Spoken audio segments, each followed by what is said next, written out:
Jumpa pot baik Bang. Ya. Kenapa Kabu Maggi nama? Oh, sebab saya gitu, Kabu Maggi. Oh, tingkatan lah. Menu yang paling murah sekali. Oh, ni daging. Daging. Memang banyak macam ni bang? Memang banyak macam ni bang. Kita tengok kejadian di Jagi macam mana. Murah punya.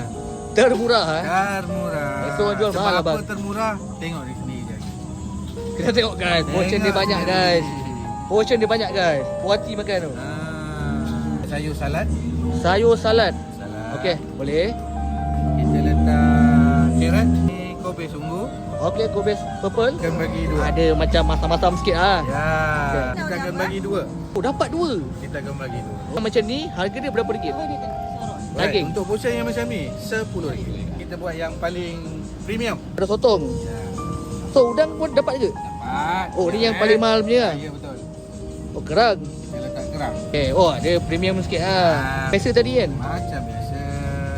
Bila setelah saya kaji portion abang ni, Ya. boleh makan 2 orang. Betul? Betul? Memang boleh makan 2 orang. Tak Mana- tengoklah. Mana yang tak banyak makan, saya silap Kan? boleh 3 Boleh makan 2 orang kan? Tengok banyak macam ni. Biasa sayur salad. Macam tadi ada sayur Macam sama, tadi. sayur salad, bawang. Carrot. Kita nak win-win situation. Oh. Kita nak bagi customer puas. Oh, kau tengok dia ambil udang. Tu dia. Biasa bang, sos kita bagi 2. Tak cukup boleh minta lagi. Yang ni premium ni. Yang ini yang premium punya. Berapa ringgit? Yang ini RM20. RM20. Yang ini RM10. Akan ambil kentang dulu. Panas juga.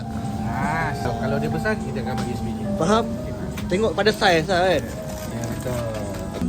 Okey. Ush. Saya suka mozzarella cheese bang. Kita tengok Sabar. Okay, jap. Itu dia. Kita Okey. nak bagi customer puas makan. Oh, ni dia punya special dia. Ya. Fuh. Saya suka bang makan panas-panas macam ni bang. Ni panggil dia kuah cheese ni. Betul.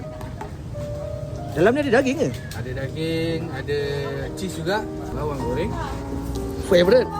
Ni cili black. Oh. Bagi aroma dia lah. Pasti. Asli. Macam ini RM18. Kabu Maggi dah ada 2 ni apa ni? Shell out. Dekat kawasan ni ada shell out Ni. Suruh makan Kalau makan macam dua orang makan. Kau tengok lah.